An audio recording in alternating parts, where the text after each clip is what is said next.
प्रारंभे विनंती करू गणपती विद्यादया सागरा अज्ञानत्वहरो निबुद्धि आराध्य मोरया चिंता क्लेश दुःख दैन्य दारिद्र्य देशांतरा पाठवी हे रंबा गणनायका गजमुखा भक्ता बहुतोषवी अलंकापुरी पुण्यभूमी पवित्र तेथे नांदतो ज्ञान राजा सुपात्र तया ठविता घडे पुण्यराशी नमस्कार माझा सद्गुरु ज्ञानेश्वरासी कुंडलिक वरदे हरिविठ्ठल श्री ज्ञानदेव तुकाराम प्रभु रामचंद्र भगवान की जय कपिवर्य महारुद्र हनुमान की जय श्री संत मोतीराम महाराज की जय श्री गणेशाय नमः श्री रामचंद्राय नमः हाती घेऊनी खापर ज्ञानार्थ चांडाळाचे घरोघर भीक मागणे श्रेष्ठ सादर परिमूर्ख शरीर त्याहून निध्य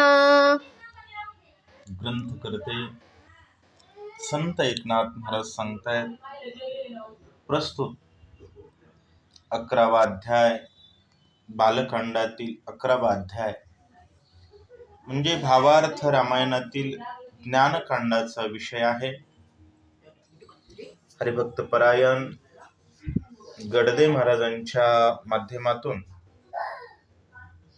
संपूर्ण भावार्थ रामायण स्नेही ग्रुपच्या माध्यमातून सुरू असलेली ही अतिशय सुंदर कथा मोठमोठे विद्वान वक्ते महाजन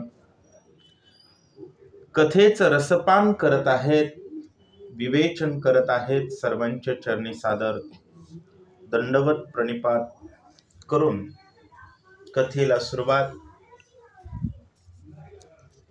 नाथ महाराज या ठिकाणी सांगतायत हाती घेऊनी खापर ज्ञानार्थ चांडाळाचे घरोघर की श्रेष्ठ जगणं कसं असावं. तर हातामध्ये खापर घेऊन घरोघर फिरणं आणि फिरून पोट भागवावं, पण ज्ञान नसलेलं मूर्ख शरीर वागवू नये. कारण शरीर हे जगण्यासाठी आहे आणि ज्ञान हे जीवनाचा आनंद देण्यासाठी आहे.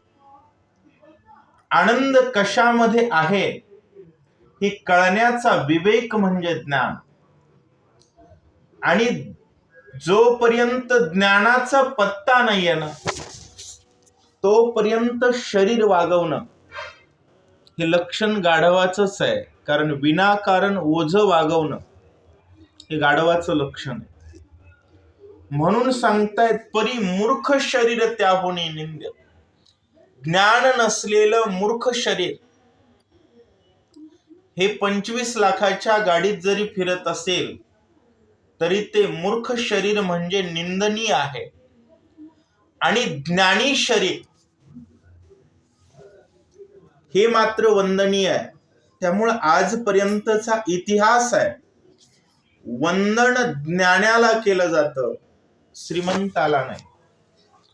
ज्ञानी व्यक्ती भले प्रत्येक घरोघर भीक जरी मागत असेल तरी त्याचं भीक मागून शरीर पोसणं लक्षण ज्ञानाचंच आहे. आणि ज्ञान नसता किती जरी श्रीमंतीत असेल तरी ते शरीर निंदनीयच आहे. म्हणजे ज्ञानाचं महत्व मानवी जीवनामध्ये किती आहे याचं या ठिकाणी विवेचन ग्रंथ करते संत एकनाथ महाराज करतायत. मूर्खत्वे सार्वभौम पूर्ण ते सोली व दुःख दारुण जो ज्ञान पावणी अंकिचण तो वंद्य जान ब्रह्मांद्री देवा.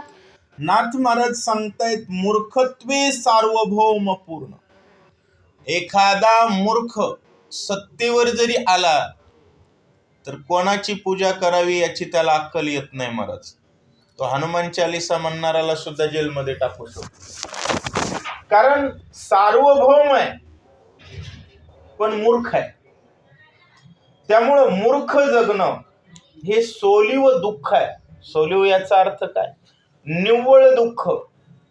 दुःखाशिवाय त्याच्या जीवनात दुसरं काहीच नाही, त्याला सोलीव दुःख म्हणावे. उघड दुःख, जसं की आपण केळी आहे सोलून खातो, म्हणजे खाण्यायोग्य पदार्थ आतमध्ये आहे, तसं सुख काढून उरलेलं निव्वळ दुःख म्हणजे त्याचं जीवन आहे, ज्याच्या जगण्यात मूर्खपणा आहे. मूर्खपणा या शब्दाचा अर्थ होतो अविवेक. अज्ञान वेगळं, अविवेक वेगळं. अज्ञान या शब्दाचा अर्थ होतो माहिती नसणे. माहिती नसणे म्हणजे थोडक्यात ज्ञान नसणे नाही. माहिती नसणे याचा अर्थ काय होतो की एखाद्या गोष्टीबद्दलची एक्सप्लेनेशन, हा रस्ता कोणीकडे जातो, म्हणजे व्यावहारिक ज्ञान नसणं. आणि मूर्ख म्हणजे काय? केवळ भौतिक जीवनालाच सत्य समजणं, योग्य काय अयोग्य काय याची विचारशक्ती नसणं, हे अविवेक आहे. आणि अविवेक म्हणजेच मूर्खपणा. आणि मूर्खपणानं व्यक्ती सार्वभौम जरी असेल, राजा जरी असेल, राजा झाला तरी तो गाढवच असतो. मूर्ख राजा जरी झाला तर त्याच्या सोबतचं गाढव नावाचं सरनेम बाजूला सरकत नाही. म्हणून मूर्खत्वे सार्वभौम पूर्ण, ते सोली व दुःख दारुण. आणि जो ज्ञान पावोनी अकिंचन, त्याच्याजवळ ज्ञान आहे पण अकिंचन आहे. अकिंचन गरीब आहे, त्याच्याजवळ 2 वेळचं पोट भरण्याचं भोजन जरी नसेल तरी सुद्धा तो ज्ञानी आहे. आणि ज्ञानी तो वंद्य जाण ब्रह्मादी देवा. आपण ज्यांना ज्ञानदेव म्हणून सकाळी सकाळी ज्ञानेश्वर महाराजांची ज्ञानेश्वरी वाचतो, महाराष्ट्रातला प्रत्येक व्यक्ती ज्या माऊलींना, ज्ञानेश्वर महाराजांना आपली माय म्हणतो, ते माऊली श्रीमंत होते का? पूर्ण आळंदीमध्ये भिक्षा मागायची. लोक एवढे विचित्र होते की भिक्षा पण द्यायची नाही. परंतु 700 वर्षानंतरही त्यांचा संजीवन समाधी सोहळा साजरा होतो. असं हिंदू धर्मातलं घर नाही ज्या घरामध्ये ज्ञानेश्वर महाराजांचा फोटो नाही. असा एकही वारकरी नाही ज्याच्या घरामध्ये ज्ञानेश्वरी ग्रंथ नाही. 2 वेळचं भोजन करण्याची श्रीमंती ज्यांच्याकडे नव्हती, परंतु ज्ञानानं ते एवढे वंदनीय झाले की अगदी कोवळ्या वयात सुद्धा विश्व माऊली म्हणून त्यांना संबोधलं जातं. याचं कारण एकच आहे की त्यांनी ज्ञानी शरीर स्वीकारलं. आणि महाराज, उद्देशाशिवाय जगण्याला गाढव म्हणतात. उद्देशाशिवाय जगणं याला गाढव म्हणतात. गाढव कोणाला म्हणत जावं? दिवसभर काम करतो पण रात्री ज्याची वैरण पाणी केली जात नाही त्याला उखंड्यावर हाकलून दिलं जातं. असा एकमेव प्राणी आहे. प्रत्येक अविवेकी व्यक्तीला गाढवाची उपमा देण्याचं कारण काय? बैल दिवसभर काम करतो पण त्याच्यासाठी रात्री मालक चारा काढतो. म्हैस दूध देते पण त्याच्यासाठी खुराक असतो, पण गाढवासाठी उखंडाच असतो. सगळ्यात जास्त काम गाढव करतो. ज्याला स्वार्थ कळत नाही आणि ज्याचं कष्ट हे कोणतंही प्रोडक्शन देत नाही, उत्पन्न देत नाही, त्याला गाढव म्हणत. आणि तसं मनुष्य जीवनामधून काय साध्य करावं याचं ज्याला ज्ञान नाही आहे त्याला मूर्ख म्हणतात. आणि मनुष्य जीवनातून देव साध्य करावा, आपुला तो एक देव करून घ्यावा, हे ज्ञान ज्याच्या जवळ नाही आहे ना, तो राजा जरी झाला तरी तो गाढवच आहे, तरी तो मूर्ख आहे, तो निंदनीय आहे. आणि ज्ञान जर असेल तर जो ज्ञान पावून अकिंचन तो वंद्य जान ब्रह्मादि देवा. अकिंचन आहे, गरीब आहे, पण ब्रह्मदिक देव सुद्धा त्याला वंदन करतात. एवढंच नाही, माऊली समाधीत जात असताना भगवान पांडुरंग सुद्धा रडतात, असं भाव वर्णन केलेलं आहे. जगाच्या ब्रह्मांडाच्या बापाच्या डोळ्यात अश्रू आणण्याचं सामर्थ्य ज्याच्या जगण्यात आहे तो ज्ञानी आहे. त्यामुळं व्यक्ती गरीब किंवा श्रीमंत यापेक्षा ज्ञानी किंवा मूर्ख अशा प्रकारचा विषय आहे. आणि या ठिकाणी ज्ञानाचा स्वीकार आणि अविवेकाचा धिक्कार संत एकनाथ महाराज करतायत. ते पावावया निज ज्ञान विवेक वैराग्य संपन्न सद्गुरु श्रीगता शरण ते मूर्खपण मावळे. आणि नाथ महाराज सांगू लागले की मूर्खपणा मावळायचा असेल, मावळवणे म्हणजे संपवणे, विश्वाचा आभास मावळवायचा असेल तर नवल उदयला चंडांश, चंडांशु नाम सूर्य, ते निज ज्ञान मिळवायचं असेल, ज्या निज ज्ञानानं ब्रह्मादिक देवाला वंदनीय जीवन बनवता येतं, ते निज ज्ञान पावायचं असेल आणि जीवनातला मूर्खपणा मावळवायचा असेल तर या दोन्हीच्या मधली क्रिया आहे विवेक वैराग्य संपन्न. कोणत्या सद्गुरूला शरण जावं? ज्याच्याजवळ विवेक आहे, ज्याच्याजवळ वैराग्य आहे आणि ज्याच्याजवळ ज्ञान आहे. लक्षात घ्या, विवेक म्हणजे काय, वैराग्य म्हणजे काय आणि ज्ञान म्हणजे काय. ज्याला सत्य कळतं याला ज्ञान म्हणावं, असत्य टाकून देण्याची ज्याच्या ताकद आहे त्याला वैराग्य म्हणावं, आणि सत्य मिळवण्यासाठी सावधतेत जीवन जगत असताना काय करावं आणि काय करू नये हे ज्याला कळतं त्याला विवेक म्हणावं. म्हणून माऊली सांगतात, गुरु तेथ ज्ञान ज्ञानी आत्मदर्शन दर्शनी समाधान अथी जैसे. जिथं गुरु आहे तिथं ज्ञान आहे. आणि गुरु कोण आहे? गुरु संत कुळीचा राजा. आणि संत कोण? संत तेथ विवेक असणे की जय.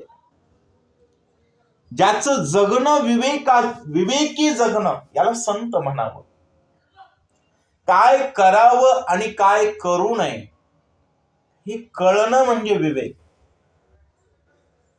ज्याच्यातून देव मिळतो तेच करतो, देव मिळणार नाही असं जगणं हे मूर्खाचं लक्षण.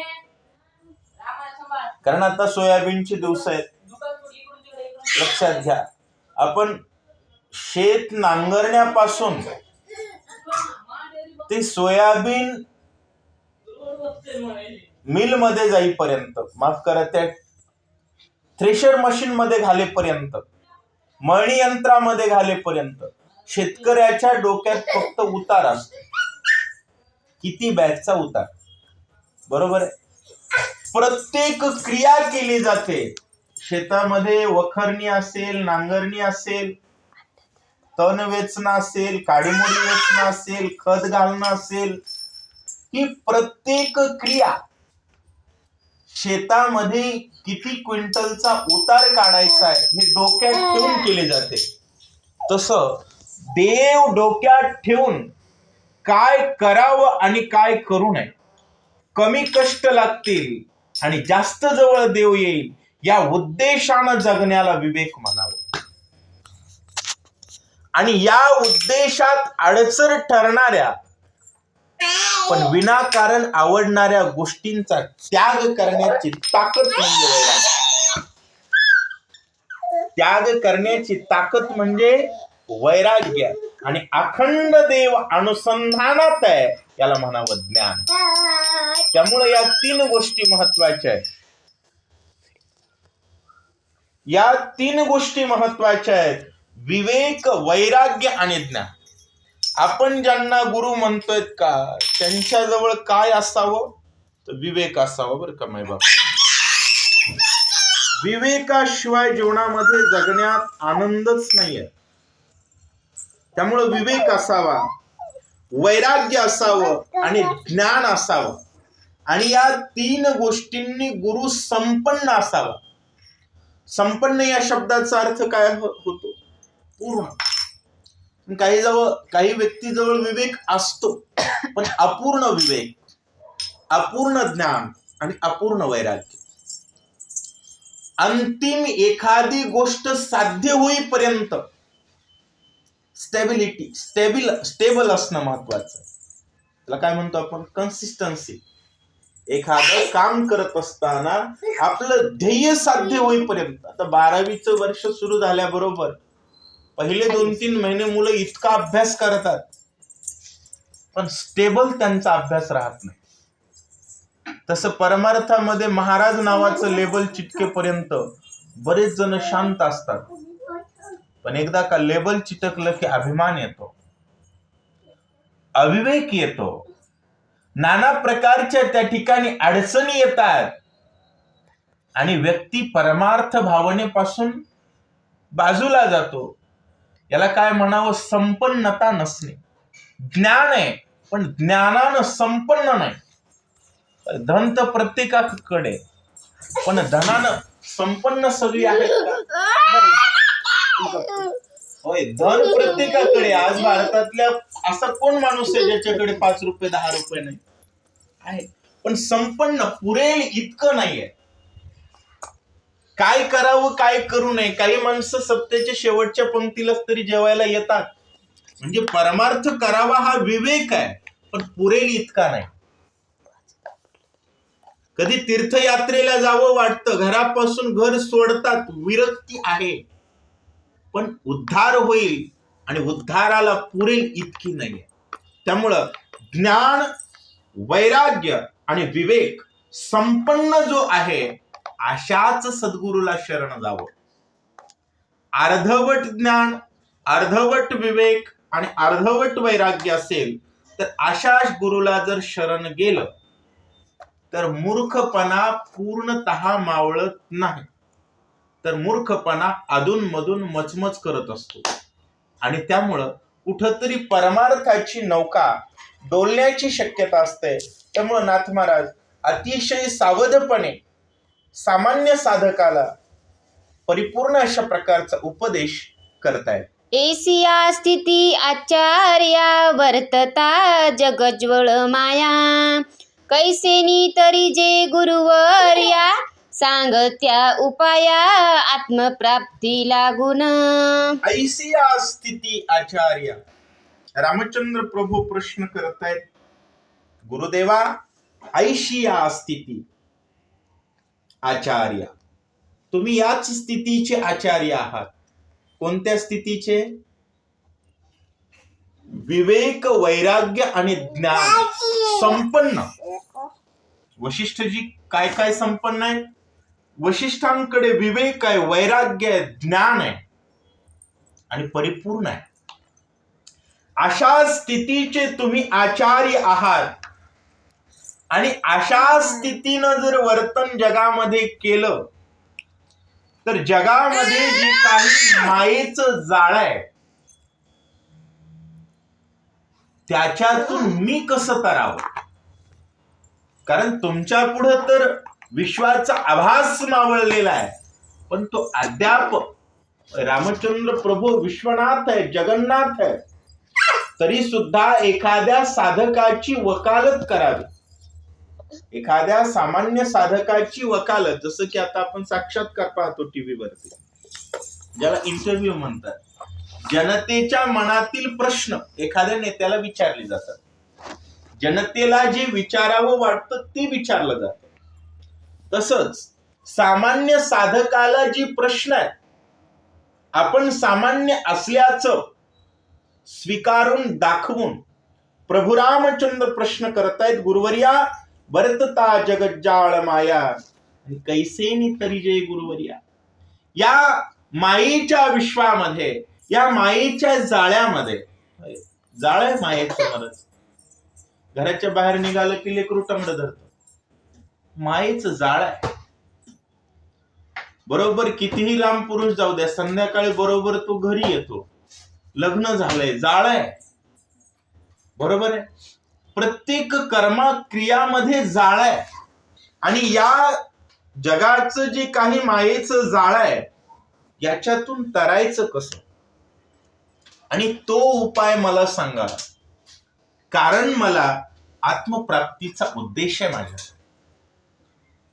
आणि आत्मप्राप्तीच्या उद्देशाला अनुसरून या जगज्जाळ मायेतून मला कसं बाजूला होता येईल, या प्रतीचा उपदेश करा, असा प्रश्न प्रभू रामचंद्र श्री वशिष्ठजींना करतायत. गुरुवाक्य ब्रह्मा प्राप्ती ऐशी श्रुती शास्त्रे गरजती, ते प्राप्तीची निजसी स्थिती पावेण निश्चिती गुरुराया करी. आणि गुरु वाक्ये ब्रह्म प्राप्ती, हे गुरुदेवा,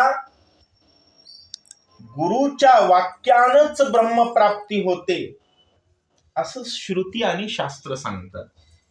वेदाच्या श्रुती आणि 6 शास्त्र तेच सांगतायत. ते प्राप्तीची निज स्थिती, ती प्राप्ती, जे प्राप्त करायचंय ती आत्मस्थिती आहे, आणि त्या आत्मस्थितीची निजस्थिती माझी व्हावी. पावेन निश्चिती गुरुवर्या करी. गुरुराया, मी त्या स्थितीला प्राप्त होईल ते करा. कारण ते करावं जे करायचंय, जे व्हायचंय. मला आत्मप्राप्तीवरती जायचंय, त्यामुळं मला तिथपर्यंत पोहोचवा, अशा प्रकारची मागणी, अशा प्रकारची विनंती गुरुवर्य वशिष्ठजींकडे प्रभू रामचंद्र करतायत. गुरु उपदेशाची या गोष्टी नाही ज्ञानाची भरली वाटी, जे शिष्याचे लावी होटी ब्रह्मज्ञान पाठी पावेल. ब्रह्मज्ञान पाठी पावेल. गुरु उपदेशाची या गोष्टी नाही ज्ञानाची भरली वाटी. मायबाप, जे शिष्याचे लावी होती. आता या ओवीचा अर्थ काय होतो?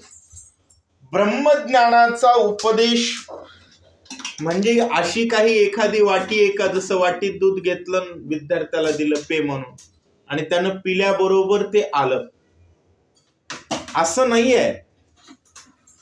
ब्रह्मज्ञान प्राप्त करायचं असेल तर ती प्रक्रिया कशी आहे? दिलं, होय, आपण 500 रुपये काढून दुसऱ्याला दिल्यानंतर बरोबर आपल्या खिशात असल्यापेक्षा 500 कमी होतात, आणि समोरच्या 500 रुपये ऍड होतात. फोन पे न केलं तरी तसंच होतं. वाटीत दूध आहे, पाजल्याबरोबर कमी होतं. पण ब्रह्मज्ञानाचं कसं आहे का? तर ब्रह्मज्ञानाचं कसं आहे याच्या बाबतीचं विवेचन ग्रंथकर्ते करतायत. गुरुपासी नाही ज्ञानाचा गोळा, जो गिळवी शिष्याशी तत्काळ. गुरु रूपे नाही ज्ञानधन मोठळा, जे शिष्य जवळा स्वये दे. गुरुपाशी नाही ज्ञानाचा गोळा. गुरुजवळ ज्ञानाचा काही गोळा नाहीये. गुरुजवळ ज्ञानाचा असा काही गोळा नाही जे जवळ शिष्य आल्याबरोबर. आताचे जे विकाऊ गुरु आहेत त्यांनी पेपर फोडले महाराज. जास्त पैसे येणाऱ्याला बरोबर रात्रीचे पेपर दिले. असं काही नाहीये. ब्रह्मज्ञानाचा पेपर फोडता येत नाही. नीटचा पेपर फोडता येईल, ब्रह्मज्ञानाचा पेपर फोडता येत नाही. आणि आपल्या आवडीच्या शिष्याला तू देता येत नाही. एक लक्षात ठेवा, ज्याला फक्त देवच आवडतो तोच गुरु बरं का. गुरु कोणाला म्हणावं? हल्ली मी काही भक्त परिवार बघितले, आपल्याच नावानं भक्त परिवार तयार करणं आणि माझे भक्त हे आहेत म्हणणं त्याच्यासारखा नालायकच नाही जगात. मी थोडं बोलताना कठोर बोलतो. राम आणि कृष्णाशिवाय कोणाचे भक्त अशी भावना जर कोणाची संबोधन करत असेल तर तो मूर्ख आहे. बऱ्याच जणांनी ग्रुप काढलेत महाराज, हे भक्त परिवार ते भक्त परिवार. नाही, स्वतःच्या शिष्याला जो स्वतःचा भक्त म्हणतो तो मूर्ख आहे. केवळ राम आणि कृष्णाची भक्त बनवणारा जो आहे तो गुरु. ज्याला माझी भक्त व्हावी वाटतं हाच विरक्ती शून्य आहे. असो, गुरुपाशी नाही ज्ञानाचा गोळा, जो गिळवी शिष्याशी तत्काळ. असं गुरु म्हणजे एक अशी प्रक्रिया नाही की ज्ञानाचे लोण्याचे गोळे लावलेत आणि जवळ आल्याबरोबर तो गोळा दिला आणि गोळा लावल्याबरोबर समोरच्याला तो प्राप्त झाला. गुरु रूपे नाही ज्ञानधन मोठळा. असं काही गाठोड नाहीये जे शिष्याजवळ असं दे, असं गाठोड काढलं आणि दिलं. आपण जे काही म्हणतो ना पाठांतर वगैरे, हे पण ज्ञान नाहीये. बरेच जणांना ज्ञानेश्वरीचे अर्धे अध्याय पाठ असतात पण एकही ओवी कळत नाही. बरेच जण रोज परमार्थात असतात पण शिवनेकरासारखे गाठोडे बांधून पळून जातात. राम भक्त की दाम भक्त? जगात काम भक्त काही असतात, राम भक्त काही असतात, दाम भक्त काही असतात. विश्वाबद्दलची विरक्ती ज्याच्याकडे आहे केवळ तोच गुरु असू शकतो. संत कोणाला म्हणावं? राम आवडतो तो संत आहे. राम देण्यात जो सक्षम आहे तो गुरु आहे. मायबाप म्हणजे ज्ञान म्हणजे काही असं गाठोड नाही, असं काही गोळा नाही, अशी काही दुधाची वाटी नाही की जी आल्याबरोबर दिली जाईल. तर ती काय आहे आणि ती प्रक्रिया कशी आहे, नीट लक्ष देऊन ऐका असं सांगताय. गुरुने देई जे आपण, शिष्य घेई जे अंजुळी पूर्ण. तैसे नवे ब्रह्मज्ञान, अंतर्क्य विंदान ज्ञान प्राप्तीचे. अंतर्क्य विंदान ज्ञान प्राप्तीचे. गुरुने देई जे आपण, गुरुनं द्यावं आणि शिष्यानं घ्यावं. ज्ञान देण्या घेण्याची प्रक्रिया नाही. बघा, मंत्र दिला जातो, ज्ञान दिलं जात नाही. ज्ञान होतं. आता बरीच जण म्हणतात गुरुत्वाकर्षणाचा शोध लागला. गुरुत्वाकर्षणाचा शोध लागला का गुरुत्वाकर्षणाचा बोध झाला? बोध होणं म्हणजे एखादी अस्तित्वात असलेली गोष्ट लक्षात येणं, याला बोध म्हणतात. आणि जी अस्तित्वात नव्हती तिला तयार केलं याला शोध म्हणतात. गुरुत्वाकर्षणाचा बोध झाला. एक जण म्हणला, ते कोण, वास्को द गामा यानं भारताचा शोध लावला. नाही, वास्को द गामाला भारताचा बोध झाला. भारत अगोदर पासूनच आहे. तसंच आहे ज्ञान सुद्धा शरीरात अगोदर पासूनच आहे. सर्वा घटी राम देहा देही. सर्व घटात जर राम आहे तर जिथं राम आहे तिथं ज्ञान आहे. राम म्हणजेच ज्ञान आहे. मग गुरुच्या संपर्कात आल्यानंतर ज्ञान बोध होतो. ज्ञान गुरुकडून मिळत नाही. एक लक्षात ठेवा, घेणं आणि देणं हे माहितीचं होतं, ज्ञानाचं नाही. माहिती वेगळी, ज्ञान वेगळं, दोन्हीत कन्फ्युज व्हायचं नाही. बुद्धीमध्ये संचय होतो त्याला माहिती म्हणतात आणि जे अंतःकरणातून जागृत होतं त्याला ज्ञान म्हणतात. त्यामुळं ज्ञान ही प्रक्रिया घेण्या देण्याची नाही, कारण दिलं ते जातं जे साठवलंय. ज्ञान साठवण्याची क्रिया नाही. डोक्यात ज्ञान बसत नसतं. डोक्यात माहिती बसते. पाठ केलेली एखादी गोष्ट तिचं घोकमपट्टी केल्यानंतर काही काळासाठी बुद्धीत राहते, ती माहिती आहे. काय नॉलेज इज नॉट काय म्हणतात की it is not just the information which is put in our mind. Knowledge is not a information which is put in our mind. आणि मग त्याचा वापर पैसा कमवण्यासाठी करणं, याला ज्ञान म्हणत नाहीयेत. त्याला माहिती म्हणतात, त्याला कला म्हणतात. तो विषय वेगळा आहे. ज्ञान दिलं जात नाही, ज्ञान घेतलं जात नाही, ज्ञान होत असतं. त्यामुळे सांगण्याचा विषय असा आहे, गुरुने देई जे आणि शिष्य घेई जे अंजुळी पूर्ण, तैसे नवे ब्रह्मज्ञान. अतर्क्य विज्ञान ज्ञान प्राप्तीचे. ज्ञान प्राप्तीचं विज्ञान, विज्ञान नाम प्रक्रिया. ज्ञान प्राप्तीची प्रक्रिया ही तर्काच्या बाहेरची आहे. अतर्की या शब्दाचा अर्थ होतो आपण कल्पना करू शकत नाही. कारण कल्पना जर ज्ञान प्राप्तीची झाली असती तर प्रत्येक जण ज्ञानी झाला असता. जगामध्ये 99% लोक अज्ञानी आहेत. किती टक्के? 1% उग लाज काज म्हणतो, 1%ही नाही. कारण देव मिळाला नाही म्हणून कपाळ बुडवणारे किती भेटले आजपर्यंत? एकही भेटला नाही. पैसा नाही म्हणून रडणारी लोक मिळाली असतील, पण देव मिळाला नाही, देव आवडत नाही, देव भेटावा हे मनाला वाटत नाही, याच्यासाठी जो दुःखी होत नाही तो अज्ञानीच. त्यामुळं ज्ञानाचं प्रमाण कमी असण्याचं कारण ज्ञान प्राप्तीचं विज्ञान अतर्क्य आहे, असं ग्रंथकर्ते सांगतायत. उपदेश क्रम रघुनाथा गुरुन सांगोनी सांगा, शिष्य काणविन ऐकता, प्राप्ती परमार्था तै लाभे. प्राप्ती परमार्था तै लाभे. तेव्हा परमार्थाची प्राप्ती होते. केव्हा? त्याची प्रक्रिया सांगितली मला. उपदेश क्रम रघुनाथा. उपदेशाचा क्रम सांगतो म्हणले रामा. ऐक काय आहे? गुरु न सांगोनी सांगता. गुरु न सांगायचं नाही. मग शिष्य कानेवीन ऐकता. कानानं ऐकायचं नाही मला. कानानं ऐकलेलं डोक्यात जातं.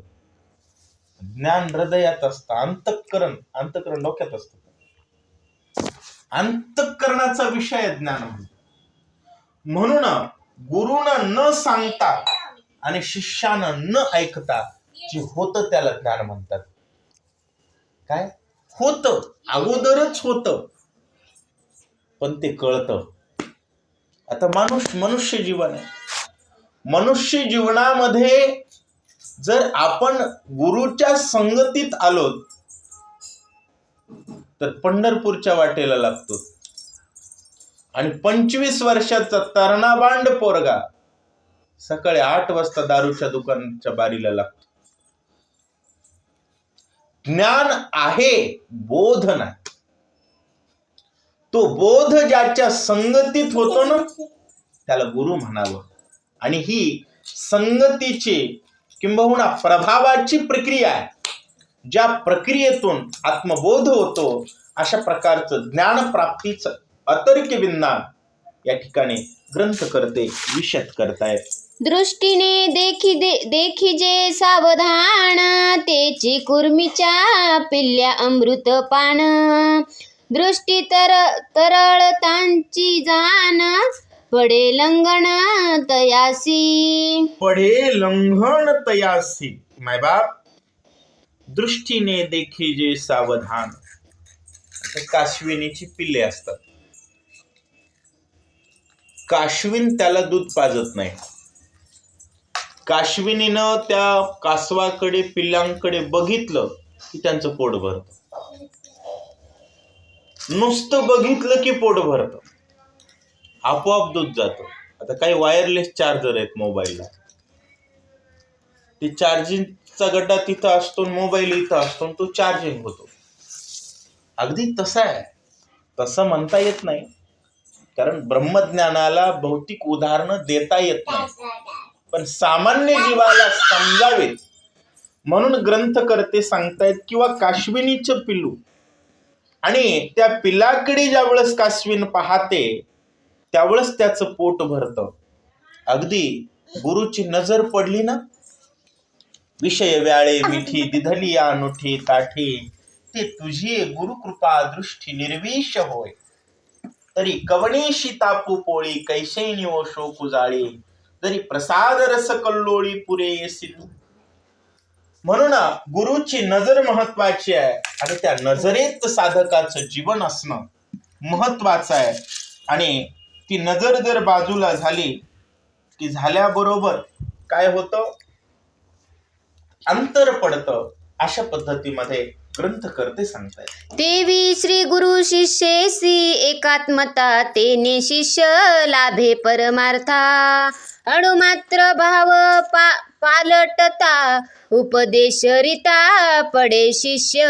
मायबाप सांगू लागलेले आहेत, तेवी गुरु शिष्येशी एकात्मता, आणि तेने शिष्य लाभे परमार्था. गुरु आणि शिष्य एकात्म झाला पाहिजे. महाराज त्याच्यासाठी शिष्य 99% वाला असण्याची गरज नाही. शिष्य म्हशीचं पोरग होतं, म्हशीचं. ज्ञानेश्वर महाराजांची नजर पडली तर म्हशीचं पोरग किती हुशार असतं. इंदोरीकर सांगतात विनोदामध्ये, रेडा अगोदर तर मालकाला डुसांट देतं महाराज, त्याला माईला प्यावं एवढं सुद्धा कळत नाही, परंतु नजर माऊलींची पडली. वेद जो ब्राह्मणांना वाचता येत नाही तो वेद रेडा बोलू लागला. का बोलू लागला? एकात्मता. गुरु आणि शिष्याशी एकात्मता झाली पाहिजे महाराज. बरीच वेळेस शिष्याला वाटतं महाराज आपण गुरुपेक्षा मोठं झालं पाहिजे. याचाच अर्थ होतो की तो शिष्य नाही, आणि जो गुरुशी एकरूप झाला नाही तो शिष्य. त्याचं ज्ञान ही चुकीच्या दिशेला जातं. प्रतिपाद्य विषय असा आहे, तेने शिष्य लाभे परमार्था. शिष्य परमार्थाला तेव्हा लादला जातो, तेव्हा पोहोचतो जेव्हा तो गुरु शिष्याशी एकात्म होतो. आता महाराज कुठं जरी बसलं, आपसुक शब्द निघतो, मोतीराम महाराज की जय. आणि ज्या दिवशी मोतीराम महाराज की जय म्हटलं जातं ना, ते चरित्र ध्यानात येतं महाराज. ते दिव्य तेज, ती भगवंताबद्दल असलेली अफाट श्रद्धा, समाजाबद्दल असलेला अद्वितीय कळवळा, आणि त्याच्याशी जर अनुसंधान असेल, त्याच्याशी जर ऐक्य भाव असेल, तर तेने शिष्य लाभे परमार्था. आणि या भावनेमध्ये जर अणुमात्र बदल झाला तर उपदेशरिता पडे शिष्य. उपदेशापासून पूर्ण रिकामी घागर होऊन जाते. कोणाची? शिष्याची. त्यामुळे लक्षात ठेवा मायबाप, आपण वारकरी संप्रदायामध्ये पुंडलिका म्हटल्याबरोबर पहिला शब्द आहे ज्ञानदेव तुकाराम. ज्ञानदेव आणि तुकाराम महाराजांचं चरित्र समोर आलं पाहिजे. ज्ञानदेवाचं चरित्र ध्यानात आल्याबरोबर एक हरिपाठातलं वाक्य ध्यानात आलं पाहिजे, ज्ञानदेवाजीने नामे विनव्यर्थ. एवढं जर ध्यानात आलं आणि त्याच्याशी जर एकात्मता साधली गेली ना, तरी गाठोडे गुंडाळून पळणारे महाराज जन्माला नाहीत येणार. उपदेशापासून घागरी पालत्या नाहीत होणार, परंतु उपदेशापासून शिष्य रिकामा तेव्हा होतो ज्यावेळेस गुरुपासून त्याची दृष्टी बाजूला जाते. गुरुपासून गुरुशी एकात्मता ज्याची नाही तो ज्ञान, विवेक आणि वैराग्य या 3 गोष्टीपासून च्युत होतो. आणि या 3 गोष्टीवर स्थिर राहायचं असेल तर गुरुशी एकात्मता पाहिजे. आणि गुरुशी जर एकात्मता असेल तर होतं काय? होतं काय, उपदेशापासून रिकामा होतो. आणि ते रिकाम होऊ नये याबद्दल नाथ महाराज काय सांगतायत ऐका. गुरु सांगे गुह्य ज्ञान, शिष्य ते त्यजुनी सेवी गुण वर्ण. वर्णावर्ण देहाभिमान, गेलिया मन ज्ञान स्वये लाभे.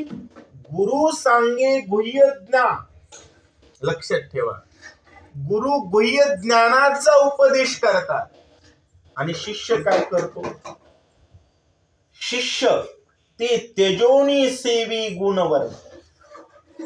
बरीच जण आता कीर्तनकाराची फेट्याची स्टाईल डोक्यात ठेवतात. कमरेला उपरणं कसं बांधलं, स्वर कसा, ताल कसा, चालणं कसं, तब्येत कशी, रंग कसा, फोटो कसा, गाडी कोणती, दक्षिणा किती, हे ध्यानात राहतं. सांगितलेलं ज्ञान ध्यानात राहत नाही. याचा अर्थ काय, तो शिष्य गुण आणि वर्ण ध्यानात ठेवतो. गुणवान आहे, वर्ण म्हणजे काळा आहे, गोरा आहे, खुजा आहे, उंच आहे, बुटका आहे, जाड आहे, पातळ आहे, किंवा कलाकार आहे, त्याची कला ध्यानात ठेवतो, ज्ञान ध्यानात ठेवत नाही. ज्याच्या ध्यानात ज्ञान नाही तो पोटभऱ्या होतो. काय भऱ्या, पोटभऱ्या. आता महाराज लोक बरीच बघा, 20 लाखाची 25 लाखाची गाडी ठेवली याचं स्टेटस ठेवतात. अरे महाराज लोकांनी स्टेटस कोणतं ठेवावं, एखादा नवीन सप्ताह उभा केला याचं स्टेटस असावं, 10-5 नवीन माळकरी बनले याचं स्टेटस असावं, अख्खा महाराष्ट्र वारकरी बनवेल याचं स्टेटस असावं. महाराजाचं स्टेटस काय असतं याचं ज्ञान नाहीये. कारण ज्याच्याकडून ज्ञान घेतलं, एकतर तो विवेक वैराग्य ज्ञान संपन्न नाही, किंवा शिष्य गुण वर्णाचं सेवन केलं, ब्रह्मज्ञानाचं सेवन केलं नाही, म्हणून तो ज्ञानाच्या दृष्टीनं रिकाम आहे. आणि वर्ण देहाभिमान, गुण वर्ण ही सगळी देहाच्या अभिमानाला जिवंत करतात. आणि देहाचा वर्णाचा अभिमान गेल्याशिवाय ज्ञान लाभत नाही. आणि ते जर गेलं, याती कुळ माझे गेले हारपून. बरेच जणांना जातीचा अभिमान, काही जणांना कुळाचा अभिमान, काही जणांना देखणं दिसण्याचा अभिमान, काही जणांना स्वरात येतं याचा अभिमान, काही जणांकडे शब्द चातुर्य असतं, काही जणांकडे शिस्त असते. कशाचाही अभिमान असू द्या, जोपर्यंत सर्व अभिमान जाणार नाही तोपर्यंत ज्ञानी आहे म्हणणं लक्षण गाढवाच होतं. मायबाप गेलिया मग ज्ञान सोयी लागे.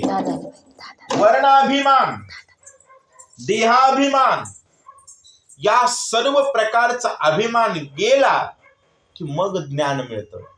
त्यामुळं ज्ञान मिळण्याची पात्रता, कारण कसं आहे, परीक्षेला बसायचंय तर पात्रता असते, क्रायटेरिया असतो. वय इतकं असलं पाहिजे, नागरिक या राज्याचा त्या देशाचा असला पाहिजे, त्याची उंची इतकी असली पाहिजे, क्रायटेरिया असतो. त्यामुळं ज्ञान ज्या झोळीत बसायचं आहे, ज्ञान ज्या साधकाला मिळायचं आहे, त्या साधकाची परिपक्वता अशी पाहिजे की त्याच्याकडे वर्ण अभिमान नसला. त्यामुळं श्रीरंगा वाचोनी अनुनेने या ब्रह्मांडात एक कण सुद्धा रामाशिवाय आहे असं ज्याला वाटतं तो ज्ञान मिळवण्याच्या लायकीचा नाही.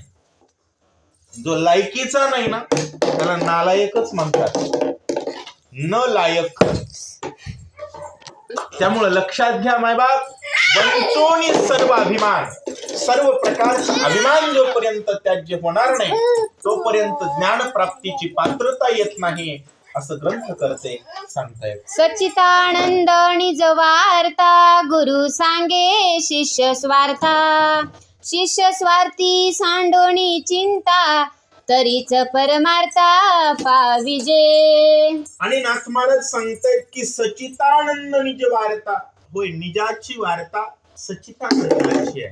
सचित आनंद, शाश्वत, सदैव आणि अतिउच्च कोटीचा आनंद म्हणजे सचितानंद.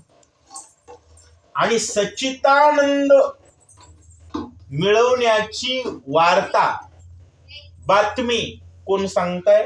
गुरु सांगतायत. का सांगतायत? शिष्य स्वार्था. कारण शिष्याचा स्वार्थ आनंद मिळवण्यासाठी शिष्य आलेला आहे. गुरुकडे शिष्य का जातो?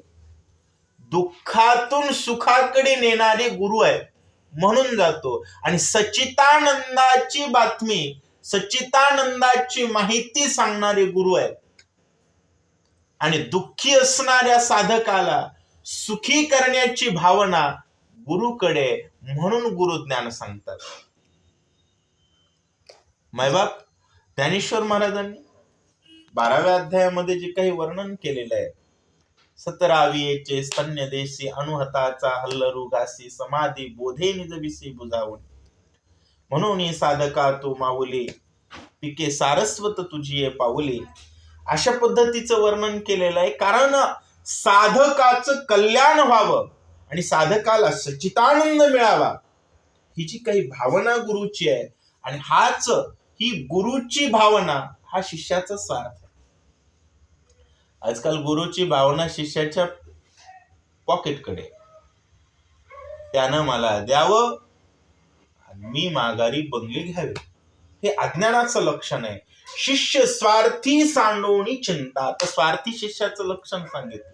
जो चिंता सांडून देतो, चिंता सोडून देतो, तो स्वार्थी शिष्य. आणि माणसानं स्वार्थी असावं परमार्थात. चिंता सोडून चिंतन करणं हे स्वार्थी शिष्याचं लक्षण आहे. आणि शिष्याचा स्वार्थ पूर्ण व्हावा, ही सच्चिदानंद वार्ता सांगण्याची क्षमता ज्याच्यात आहे ते गुरु आहे. आणि हे दोन जर एकत्र आले तरीच परमार्थ पाहिजे, तरच परमार्थाला व्यक्ती साधक प्राप्त होतो. महाराज 11वा अध्याय एवढ्या सोप्या पद्धतीत इतकं उच्च कोटीचं ज्ञान सांगितलंय. आपण खूप भावार्थ रामायण स्नेही व्यक्ती भाग्यवान आहेत मायबाप, की आपल्याकडे भावार्थ रामायण आणि भावार्थ दीपिकेसारखे अति उच्च कोटीचे मातृ अंतःकरणाची ग्रंथ आहेत. नाही तर बरीच ग्रंथ इतकी किचकट असतात की कळतच नाही. वेड्याला सुद्धा कळेल इतकं सोपं तत्वज्ञान नाथांनी या ठिकाणी व्यक्त केलेलं आहे. ज्या शिष्याचे चित्ती चिंता देह गेहादी अति ममता, तो गुरु उपदेशी नित्यरिता प्राप्ती परमार्था की नव्हे. मायबाप शिष्याची ही साधकाची लक्षण आहे. साधकानं चिंता सोडली पाहिजे, कारण चिंता करणाऱ्या साधकाचं चित्त लागत नाही. आणि चित्त लागणं गेल्यानंतर अवघड आहे. त्यामुळं जोपर्यंत शिष्य चिंता सोडत नाही, कशाची? देह गेहादी अति ममता, देहाची, घराची जी ममता आहे आणि त्या ममतेनं उत्पन्न होणारी चिंता आहे. देहाची चिंता म्हणजे वेळेत जेवायला मिळतं की नाही, घराची चिंता आहे. आणि बायका पोरांची ममता आहे, ही जोपर्यंत सुटत नाही तोपर्यंत तो शिष्य म्हणजे पालत्या घागरीवर पाणी. गुरु उपदेशी नित्यरिता प्राप्ती परमार्था कधी नव्हे. तो जोपर्यंत त्याच्या चित्तातून देह जात नाही, घर जात नाही, ममता जात नाही, तोपर्यंत तो ब्रह्मज्ञानाचा अधिकारीच नाही. अशा प्रकारचा विषय या ठिकाणी ग्रंथकर्ते मांडत आहेत. विषय स्वार्थ ज्याच्या पोटी, तो असतेच्या सांगे 2-4 गोष्टी, ते प्रज्ञा अतिशय चोरटी परमार्थ भेटी हो निधी. मायबाप चोरटी प्रज्ञा सांगितली. प्रज्ञा या शब्दाचा अर्थ होतो बुद्धी. आस्थेच्या 2-4 गोष्टी पाठ करायच्या. तर बरेच जण असतात 4 अभंगावर कीर्तन करतात. कोणावरही टीका करण्याची आपल्याला सवय नाही बरं का. सिद्धांत समाजापर्यंत पोहोचावा यासाठी दिलेला दृष्टांत. विषय स्वार्थ ज्याच्या चित्तात आहे त्या लोकांचा अभ्यास असतो. समाजाला काय आवडतं, समाजाला काय पटतं तेच बोलतात. समाजाला काय गरजेचं याच्याशी त्यांना संबंध नसतो. त्यांच्या पोटाच्या घराच्या गरजा भागतील अशी दक्षिणा समाज देईल, अशा पटतील अशा आस्थेच्या गोष्टी. आता काही जण लग्नात मध्ये बघा तुम्ही, वंजाऱ्याचं लग्न असलं की गोपीनाथराव मुंडे साहेबाचं नाव मंगळाष्टिकेत घालायले. आता मंगळाष्टिका वेदाचा मंत्र म्हटला जातो. तर तुम्ही काहीतरी मिक्स करू नका ना. एखादी जात बघायची, लोकांची आस्था कुठे आहे. विनोद म्हणून आपला उल्लेख केला बरं का मी. विषय कसा आहे, आस्थेच्या 2-4 गोष्टी सांगायच्या आणि शेवटी पॉकेट खिशात कसं भेटेल याकडेच डोकं लावायचं. ते प्रज्ञा अतिशय चोरटी. ते बुद्धिमान आहेत पण पॉकेट मारण्यात. ते त्यांच्या बुद्धीचा वापर कशात करतायत, चोरटेपणा करण्यात करतायत. म्हणून सांगतायत परमार्थ भेटी होवो निधी. चोरटी बुद्धी परमार्थाची गाठ जिंदगीभर परमार्थात असतात, पण परमार्थाच्या गाठच पडत नाही. अलीकडील महापुरुषांची वर्णन करू नयेत असं मी म्हणत नाही, पण मूळ महापुरुष, मूळ आद्यपुरुष असणारे राम आणि कृष्ण आहेत. यांच्या वर्णनाशिवाय व्यतिरिक्त विशेषत्व कुठं देणं ही चोरट्या प्रज्ञेची लक्षण आहे. आणि चोरटी प्रज्ञा अपूर्ण साधकाकडे असते. चिंता ज्याची संपली नाही, जो घरदाराची चिंता वाहणारा गाढव आहे, तो परमार्थाच्या पात्रतेचा नाही. गाढव या शब्दाचा अर्थ काय मी आधी सांगितला, ज्याच्यातून काही मिळणार नाही असं ओझं वागवणं त्याला गाढव म्हणावं.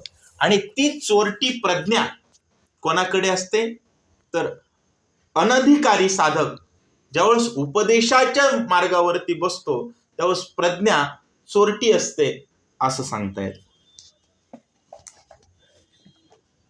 या लागी तत्काळ पावया ब्रह्म प्रबळ, एकी शिष्य प्रज्ञाची गा केवळ, परमार्थ फळ तेने लाभे. या लागे चोरटी प्रज्ञा येऊ नये आणि परमार्थ मिळावा. शेवटी परमार्थात आल्यानंतर महत्वाचं काय, परमार्थ. आपलं जीवन परमार्थात आहे. परमार्थाला पोहोचलंय की नाही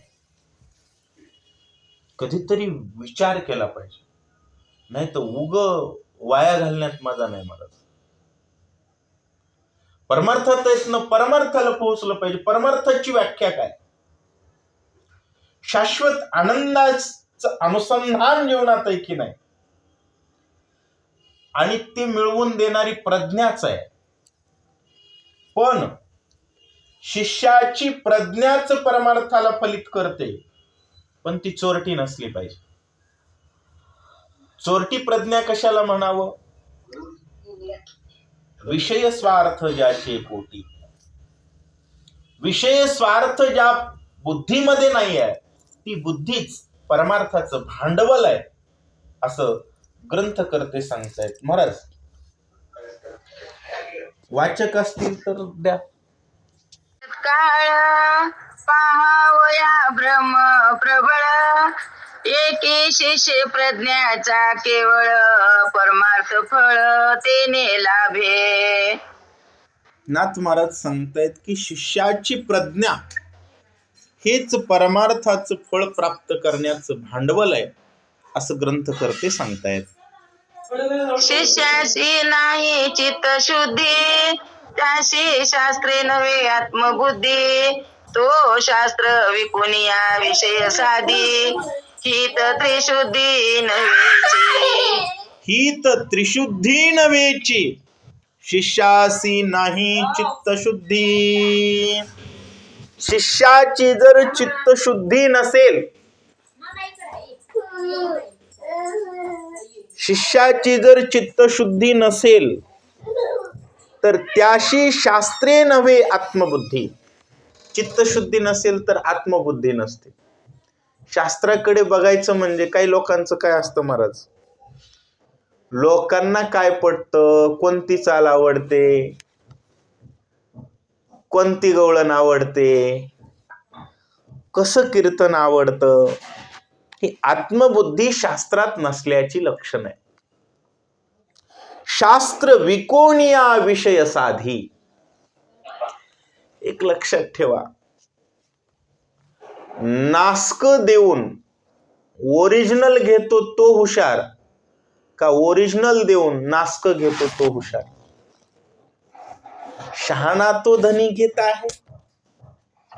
शहाणा धनी घेतोय. धनी घेणे म्हणजे काय? लाभ घेणे. थोडक्यात एखादी स्कीम ज्यावेळेस सुरू आहे त्यावेळेस शहाणी माणसं चुटू फॉर्म भरतात आणि अज्ञानी माणसं जाऊ द्या म्हणतात. कटकटीत पडायचं नाही. ज्ञानेश्वर महाराजांची स्कीम आहे, ज्ञानदेवा ध्यानी रामकृष्ण म्हणी, वैकुंठ भुवनी घर केले.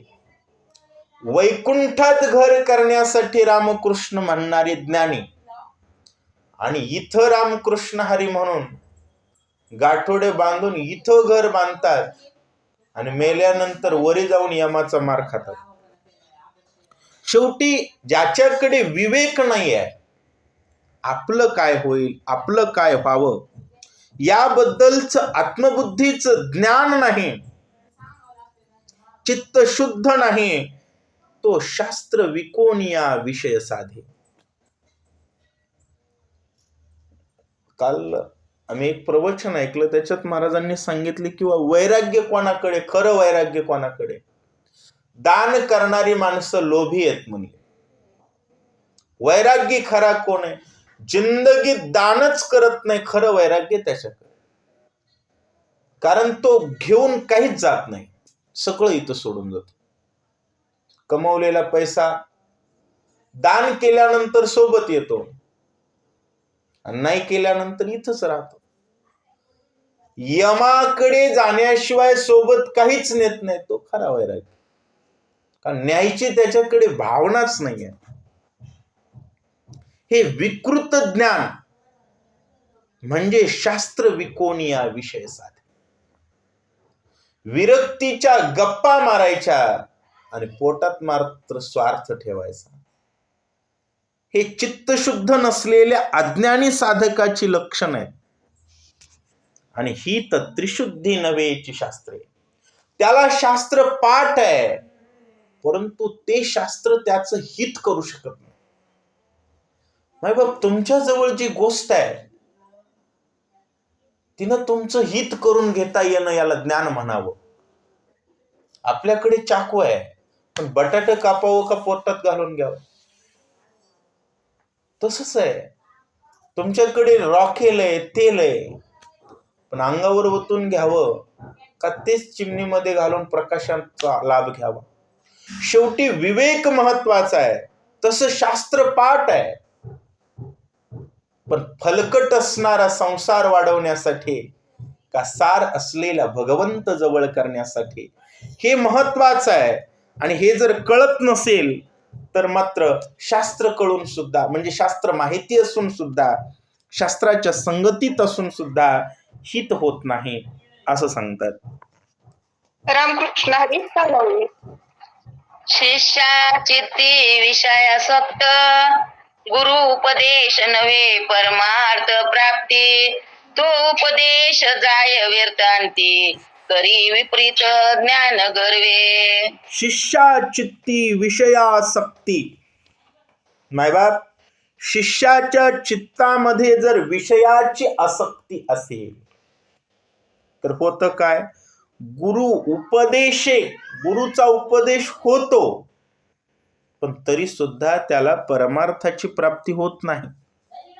मग उपदेश जाय व्यर्थ अंती. सगळ्या लोकांना ज्ञानेश्वरी पाठ आहे हो, तरी गाठोडे बांधून पळून जातात. कारण उपदेश व्यर्थ गेला आणि करी विपरीत ज्ञान गर्वे. मी ज्ञानी आहे याचा गर्व आहे महाराज.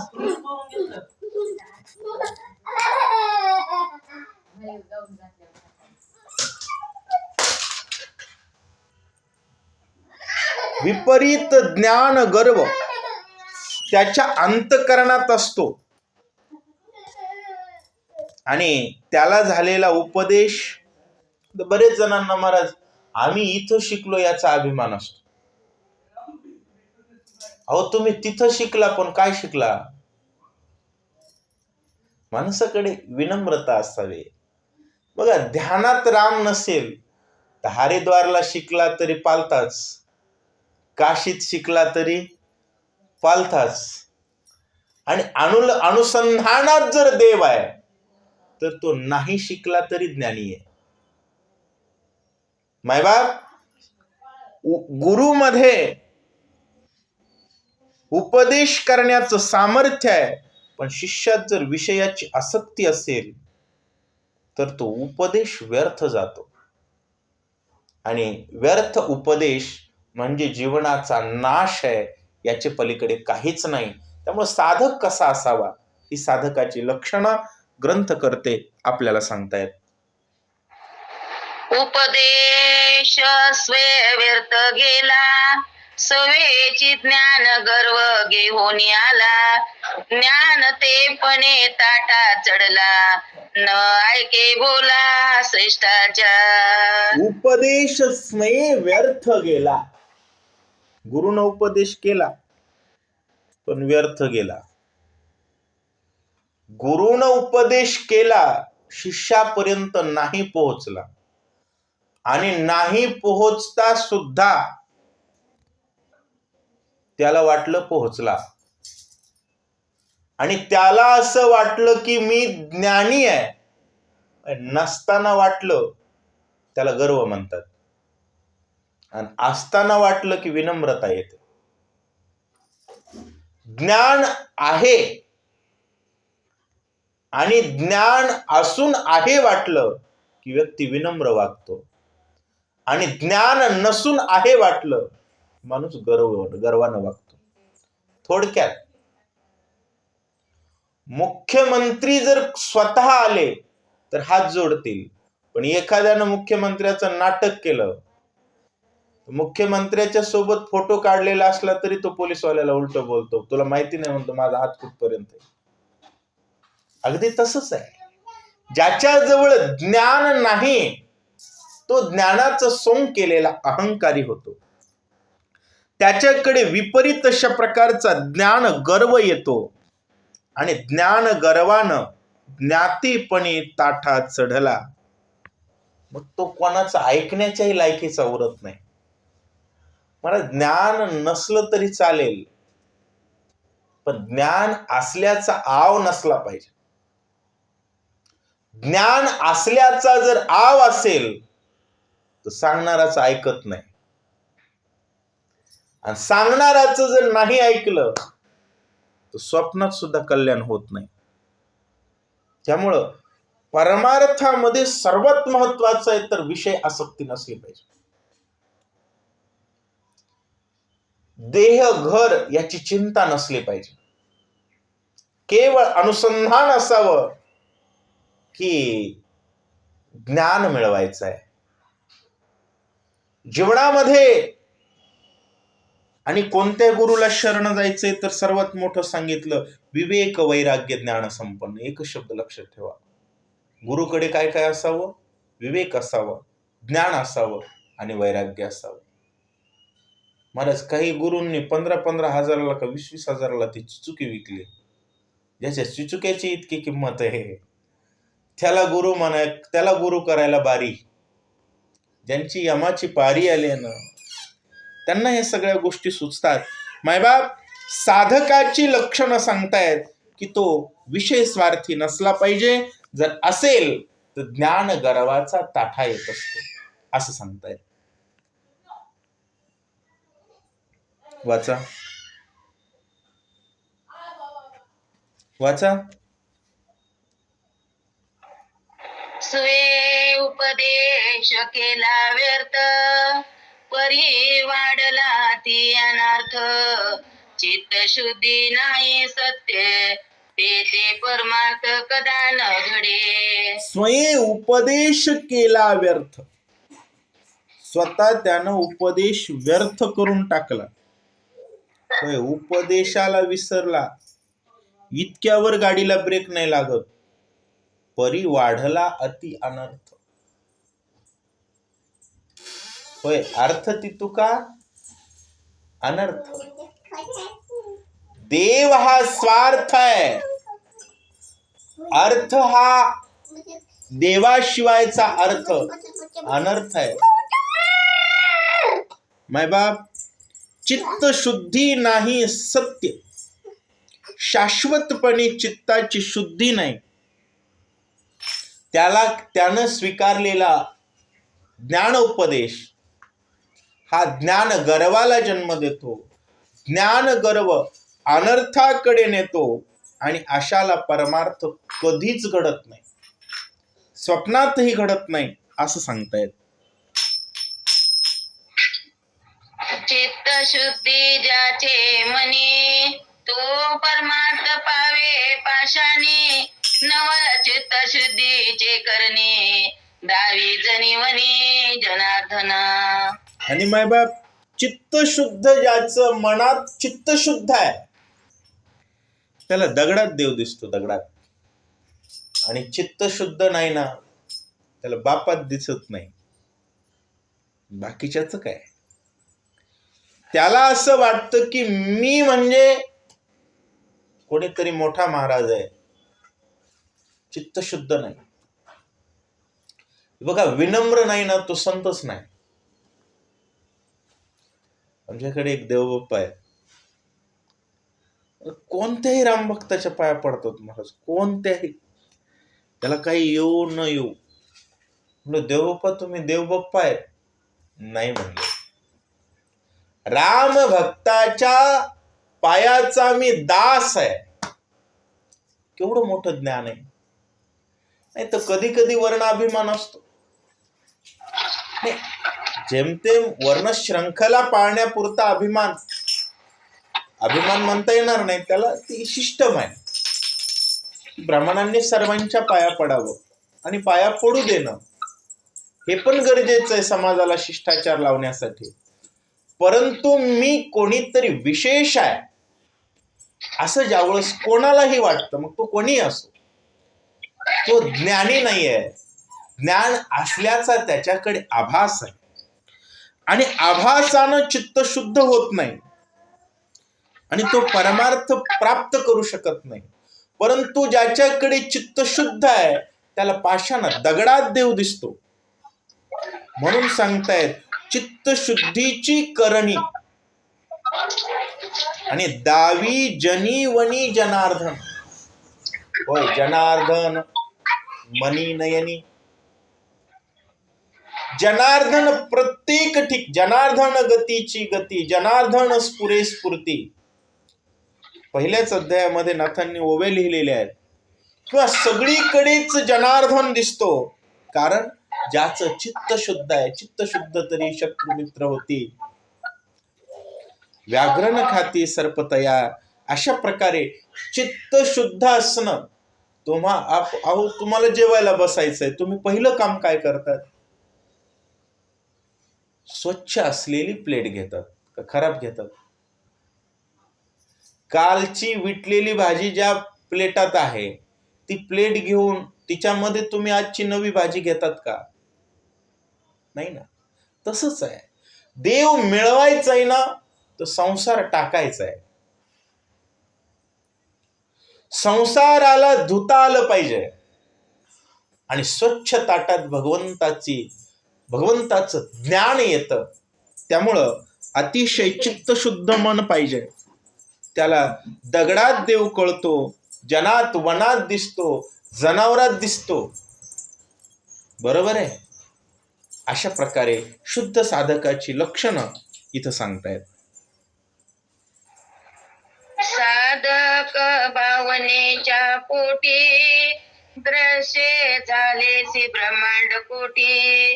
हरपती उठा उठी राईच्या पोटी मेरू जेवी नमाये. राईच्या पोटी मेरू जेवी नमावे. साधक भावनेच्या पोटी. आता लक्षात घ्या, चित्त शुद्ध झाल्यानंतर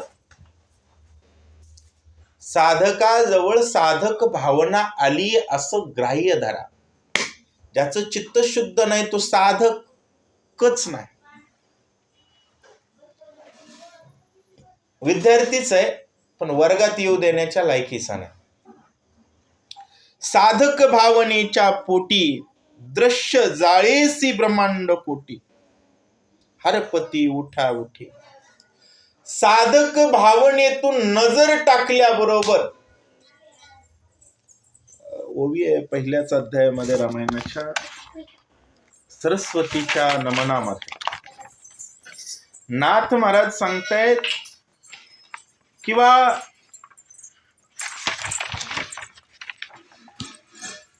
माऊलींच्या जर विचार केला ओवीचा तर नवल उदय मावळवीत विश्वाभासू. विश्वाचा आभास साधक भावनेच्या दृष्टीतच मावळला जातो.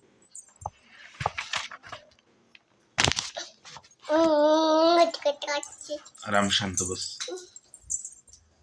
काय सांगतायत? ऐसी अगाधत्वे अतिसुंदर प्रभा परमार्थे मनोहर. जेने प्रकाशे चराचर तो मिथ्या जगडंबर स्वप्रभा करी. सरस्वतीची स्तुती आहे. पहिल्या अध्यायात 10व्या क्रमांकाची ओवी आहे. सरस्वती नाम विद्या.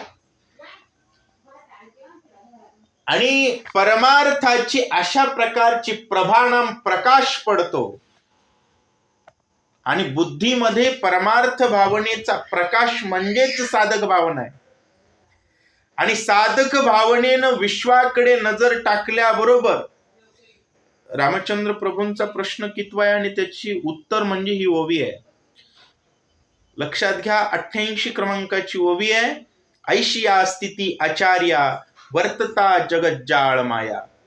रामचंद्र प्रभूंचा प्रश्न आहे, विवेक वैराग्य ज्ञान संपन्न या स्थितीनं जगज्जाळाच्या मायेकडे जर बघितलं तर आत्मप्राप्ती होते. तो उपाय मला सांगा.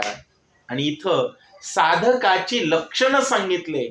आणि ज्यावेळेस चित्त शुद्ध झालेला, विषयापासून विरक्त झालेला, देह गेह आणि ममता यापासून वेगळा असलेला, विषय स्वार्थ चित्तात नसलेला साधक, या परिपूर्ण साधक भावनेतून ज्यावेळेस जगाकडे नजर टाकतो त्यावेळेस हारपती उठा उठी. दृश्य जाळेशी ब्रह्मांड कोटी. कोटी ब्रह्मांड हरपून जातात. राईच्या पोटी मेरू जेवी न समाय. राईच्या पोटी एक सूक्ष्म लहानात लहान पदार्थाच्या लहानात लहान कणाला अणु म्हणतात. आणि जगातला every particle in the universe, जगातला प्रत्येक पदार्थ हा अणुपासून बनलेला आहे. तसं मेरू पर्वत आहे. बघितलं होय, स्थूल बुद्धीनं बघितलं, स्थूल दृष्टीनं बघितलं तर तो मेरू पर्वत आहे. सूक्ष्म बुद्धीनं बघितलं तर तो अणु आहे. काय आहे? अणु. राई नाम अणु. लहानात लहान कण आहे. तसं या सर्व सृष्टीचं सूत्र म्हणजे आत्मतत्व आहे. आणि ते आत्मतत्व म्हणजे ब्रह्म आहे. आणि या ब्रह्म भावनेनं जगाकडे बघितलं तर जग हरपतं आणि ब्रह्मदृष्टीत येतं. ही परिपूर्ण साधकाची म्हणतोय मी, साधक दशेला प्राप्त झालेल्या स्वच्छ साधकाची लक्षण. आणि त्यानं टाकलेल्या पहिल्याच नजरेत विश्व आभास संपून जातो. असं ग्रंथ करते किंबहुना श्री वशिष्ठजी प्रभू रामचंद्रांना बोलतायत. ब्रह्म भावना सूक्ष्म सपूर ती माझी दिसे ते मीनाताई कोणाला वाचायचं म्हणलं ते? सारिका ताईला वाचणार आल्यात ना त्याने नाही आले का? आल्यात त्याने रामकृष्ण हरी. महाराज एकदा ओवी चालला. ओवी क्रमांक 107 ब्रह्मभावना सूक्ष्म सपूर. करू का सुरुवात? हो वाचा. श्री गणेशाय नमः. श्री सरस्वती नमः. ब्रह्मा भावना सूक्ष्म सपूर ती माझी दिसे ते चराचर केवी हरते जगडंबर शमक गिरीवर गिरील कैसा. ब्रह्मभावना सूक्ष्म सपूर. परिपूर्णतेतून ब्रह्मभावना कशी आहे, सूक्ष्म आहे, आणि तिच्यामध्ये चराचर केवी हारपे जगडंबर. ब्रह्म हारपलं, मशक गिरीवर गिळील कैसा. एखादा मच्छर पर्वताला कसं गिळेल, अशा प्रकारचा प्रश्न मनामध्ये उद्भवेल. अशा प्रकारे त्या ठिकाणी नाथ महाराज आपल्याला सांगतायत. याचं विश्लेषण पुढच्या ओवीत येईल. साधुत्वे पाहता साधूसी मुख्य साधुत्व सद्गुरुसी तो जे सात्वत्म उपदेशी स्वच्छस्त्र त्यासी बोलती ज्ञाते. लक्षात घ्या, साधुत्वे पाहता साधूशी. कारण तुका म्हणे अंगे व्हावे ते आपण तरीच महिमान येईल कळू. ज्या वेळेस शुद्ध साधक होतो त्यावेळेस त्याला लक्षात येतं की मुख्य साधुत्व सद्गुरुशी. साधू म्हणजे संत. संत कुळीचे गुरु कोण आहेत? राजे आहेत. त्यामुळं मुख्य साधुत्व कोणाकडे आहे? तर गुरुकडे आहे. आणि तो जे स्वामित्व उपदेशी, आणि तो गुरु जो उपदेश करतो ना, त्याचा प्रत्येक शब्द म्हणजे शास्त्र. त्याचा प्रत्येक शब्द म्हणजे शास्त्र महाराज. तिथं विषयच नाही आहे. आणि सत्शास्त्र त्यासी बोलती. शास्त्र वेगळं आणि सत्शास्त्र वेगळं. लक्षात घ्या. आजकाल ज्ञानेश्वरीचीच ओवी घेतली जाते. एक जण मला भेटला होता फोनवर. टिपू सुलतानच्या जयंतीला गेला. मी म्हणलं अरे कस काय गेला? तर तो मला शिकवू लागला. म्हणला मग तुम्ही वारकरी असून काशीला कसे जातात? म्हणलं का जाऊ नये का काशीला? नाही म्हणला, ज्ञानेश्वरीची ओवी आहे 3ऱ्या अध्यायातली. देवदेवता न भजावे, काय ते तीर्थयात्रेशी न जावे, अशी काहीतरी. म्हणजे ज्ञानेश्वरीतली ओवी सांगून तो आपल्याला संभ्रमित करतोय. ज्ञानेश्वरी हे शास्त्र आहे, पण मूर्खाच्या तोंडून ऐकलं तर ते सत्शास्त्र ठरत नाही. सांगणारा गाढव आहे की ज्ञानी हे महत्वाचं आहे. सांगणारा जर गाढव असेल ना, तो चांगल्या शास्त्राला सुद्धा गाढवाच्या पद्धतीत सांगू शकतो. त्यामुळे सांगणारा कोण आहे, तो साधू आहे का, हे महत्वाचं आहे. आणि साधू कळण्यासाठी साधू व्हावं लागेल. जगामध्ये अवघड साधू कळणं हे का अवघड आहे? त्याचं एकच कारण आहे, भगवंताच्या कृपेशिवाय साधू कळत नाही. भगवंताची कृपा, आनंद मिळावा ही भावना जोपर्यंत उत्पन्न होत नाही तोपर्यंत समजावं देवाची कृपा आपल्यावर झालीच नाही. आणि ही सगळी लक्षणं आहेत. विरक्ती, विषय स्वार्थ, ममतेची चिंता ही मावळल्यानंतर स्वच्छ साधक ज्यावेळेस दृष्टी टाकतो त्यावेळेस त्याला गुरु ध्यानात येतो. आणि गुरुनं बोललेला शब्द ही सत्शास्त्र असतात. त्यामुळे शास्त्र काय आणि सत्शास्त्र काय याची व्याख्या या ठिकाणी ग्रंथकर्ते सांगतायत. त्या गुरुवाक्य एकात्मता शिष्य झाली या सर्वात्मता तो दिवस मास न लागता योग्य त्या गुरुवाक्यी एकात्मता. एक लक्षात ठेवा, परिपूर्ण साधकाला गुरु कळतो.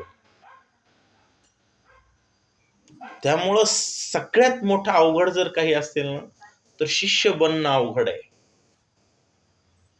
लोक शिष्य न बनता डायरेक्ट गुरु बनतात.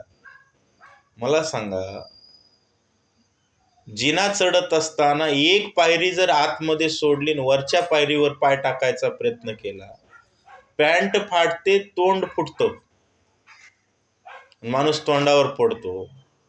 इथं शिष्य न बनता गुरु होणाऱ्यांची होत काय असेल? परिस्थिती अवघड आहे. त्यामुळं लक्षात घ्या, गुरु ज्या वेळेस उपदेश करतात आणि शिष्य हा योग्य साधक असतो, आणि त्यावेळी गुरुनं केलेल्या प्रत्येक उपदेशाचा शब्द हे शास्त्र आहे, आणि त्या शास्त्रास एकात्म होऊन जो जगतो, शिष्य झाली या सर्वात्मता. मग अशा शिष्याला दिवस लागत नाही, महिना लागत नाही, वर्ष लागत नाही.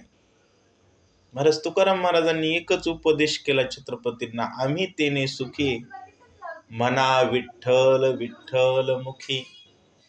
अजय श्रीराम म्हणलं की आम्ही सुखी आहेत म्हणले. कारण लक्षात घ्या, श्रीराम हे विश्वात्मक आहेत, आणि त्याच्याशी अनुसंधान असणं हे परिपक्व साधकाचं लक्षण आहे. थोडक्यात ते परिपक्व गुरुत्वाचंही लक्षण आहे. आणि ते जर असेल तर त्याला दिवस लागत नाही, त्याला महिना लागत नाही, त्याला वर्ष लागत नाही.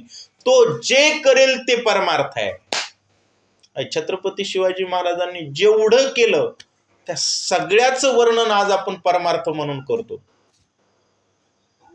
कारण गुरुच्या वाक्यास एकात्मता आहे. अशा प्रकारे या ठिकाणी सांगतायत.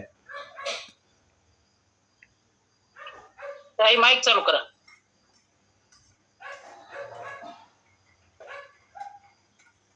माईक बंद आहे तुमचं. तत्काळ होय यज्ञता, हाही विलंबून साये सर्वथा. हृदयी सिद्धची निजात्मता, गुरुवाक्य पाहता नैराश्य लाभे. मायबाप, तत्काळ होय योग्यता. योग्यता त्याची लगेच होते असं म्हणणं सुद्धा सहन झालं नाही नाथ महाराजांना. का? हृदयी सिद्धची निजात्मता. प्रत्येकाच्या शरीरात आत्मा आहे ना, सिद्ध ज्ञान आहे. फक्त गुरुवाक्य पाहता नैराश्य लाभे. गुरुवाक्यातून नैराश्य मिळतं माणसाला. नैराश्य या शब्दाचा अर्थ होतो परिपक्वता. नासक्याची अपेक्षा नसणं याला नैराश्य म्हणावं. होय, किती जरी आवडीची भाजी असेल, विटली कळल्याबरोबर त्याची अपेक्षा सुटते ना एका मिनिटात. तसं आहे, जवरी तुझे रूप नाही दिठे, तवची संसारी ये गोमटे. माऊली सांगतात, निमिष न लगे मन वेदिता, एवढी तुझी स्वरूपता. देव किती गोड आहे. एक क्षण लागत नाही, मन वेधून घेतो. देखलिया वेध लावी, बैसे जीवी जडून. एवढा सुंदर देव तेव्हा देव जीवात जडतो जेव्हा जीव स्वच्छ असतो, अंतःकरण स्वच्छ असतं. त्यामुळं साधकाचं निर्मळ मन हाच परमार्थाचा अधिकार आहे. आणि ज्या साधकाचं मन निर्मळ नाही, तो साधक गुरुवरच आक्षेप घेतो, गुरुलाच वेड्यात काढतो. कारण त्याला गुरु कळतच नाही. जगात कलियुगामध्ये सर्वात जर अवघड काही असेल तर गुरु कळणं, संत कळणं. कारण त्याच्यासाठी साधकच परिपक्व पाहिजे, आणि साधक होणं हेच अवघड आहे. म्हणून इथं सांगतायत मायबाप, त्याला एक क्षण सुद्धा लागत नाही. जो गुरुत्व नजरेतून, साधक भावनेतून संताकडे पाहतो आणि संताच्या शब्दाला सत्शास्त्र मानून त्या शब्दाशी एकात्म ठेवतो. कारण त्याची माझे हित करीती सकळ. आणि त्यांचं हित हे शब्द जो स्वीकारतो तो तात्काळ परमार्थाला प्राप्त होतो. आता लक्षात घ्या, काही लोक आपल्याला उपदेश करतात, संत तुकाराम महाराज हे शिवाजी महाराजांचे गुरु आहेत आणि रामदास स्वामी हे शिवाजी महाराजांचे गुरु नाहीत. सांगणारा जय श्रीराम म्हणून सुरुवात करत नाही बोलायची, आणि ज्याला जय श्रीराम म्हणायची अक्कल नाही त्या गाढवावर विश्वास ठेवणारा किती गाढव असतो. मला स्पष्ट काय सांगायचंय, अज्ञानाला भरकटवलं जातं, अज्ञानाला संभ्रमित करता येतं, आणि संभ्रमित झालेला जीव सुखाला प्राप्त होत नाही. आणि जो जीव मी थोडं जास्त विश्लेषण करतोय असं वाटत असेल तर क्षमा करा, कळेल अशी भावना आहे माझी. सर्वात महत्वाचं आहे, तुका म्हणे अंगे व्हावे ते आपण, तरीच महिमान येईल कळो, साधुत्वे पाहता साधुशी. साधुत्व भावनेनं साधूला जर बघितलं तर मुख्य साधुत्व हे सद्गुरूला हे कळतं, आणि त्यांच्या उपदेशानं एक क्षण सुद्धा लागत नाही तत्व अनुलक्षणात यायला, असं सांगतात. केवळ तंतु पाहता दृष्टी, वस्त्र लोपे उठा उठी, सूक्ष्म ब्रह्मलक्षित दृष्टी, ब्रह्मांड कोटी मावळती. कोटी ब्रह्मांड मावळतात कधी, लक्षात घ्या. केवळ तंतु पाहता दृष्टी. आता हा हातातला रुमाल आहे, स्थूल नजरेनं बघितलं तर तो रुमाल वाटतो, लक्ष देऊन बघितलं तर दोरे दिसतात. आणि दोरे आहेत का रुमाल आहे? आडवे आणि उभे दोरे एकत्रित आले म्हणून त्याला वस्त्र म्हणतात, आणि वस्त्राच्या विशिष्ट आकाराला आपण रुमाल म्हणतो. तसंच आहे जीव आणि ब्रह्म, माफ करा, प्रकृती आणि पुरुष एकत्र आले की पदार्थ बनतो, आणि पदार्थाच्या विशिष्ट आकाराला नाव दिलं जातं. 4 पाय असतील तर म्हैस, 2 पाय असतील तर माणूस, झाड, वृक्ष वगैरे ही पदार्थाची आकार आहेत, पण त्यातलं तत्व प्रकृती नाम. ज्याला स्पर्श करता येतो त्याला प्रकृती म्हणतात, आणि ज्याच्यामुळं त्याला स्पर्श होतोय त्याला पुरुष म्हणतात, आणि ते पुरुष तत्व म्हणजे आत्मा आहे. आणि ते आत्मतत्व अनुसंधानात येणं हे तंतूकडे पाहण्याची दृष्टी आहे. मग तिथं वस्त्र दिसत नाही. तसं सूक्ष्म ब्रह्मलक्षिता दृष्टी, ब्रह्माला सूक्ष्म भावनेनं बघितल्यानंतर प्रत्येक पदार्थात फक्त ब्रह्म दिसतो, आणि ब्रह्मांड हरपून जातं. ब्रह्मांड म्हणजे काय? पसारा. आणि कोणाचा आहे? त्या भगवंताचा आहे. भगवंत लक्षात येतं, ब्रह्म लक्षात येतं, असं सांगतायत. मरोनिया जो मेला, तो मागुते न जन्माला, जो जिताची जीवे निमाला, तो सुखी झाला सत्संगे. तर बरीच लोक कंटाळून मरतात महाराज. वैतागापासून मला सुटायचंय. वागा तू मेला म्हणून सुटत नाही, कारण मरून या जो मेला तो मागू तेनी जन्म आला. सुखी होण्याचं एकच सूत्र आहे, जो जिताची जीवे निमाला. होय, जीव लोटताना डोही मीन माझा राहिलो. मरण्याच्या अगोदर मरावं माणसानं, मरण माझे मरुनी गेले. एक देहित्वर संपुष्टात आलं ना की आनंद आहे. होय, घर माझं म्हणण्यात आनंद आहे, की भारत माझा देश आहे म्हणण्यात आनंद आहे. भारत माझा देश आहे म्हणण्यात आनंद आहे, पण भारत म्हणून जगता आलं पाहिजे. आपण जगतो का?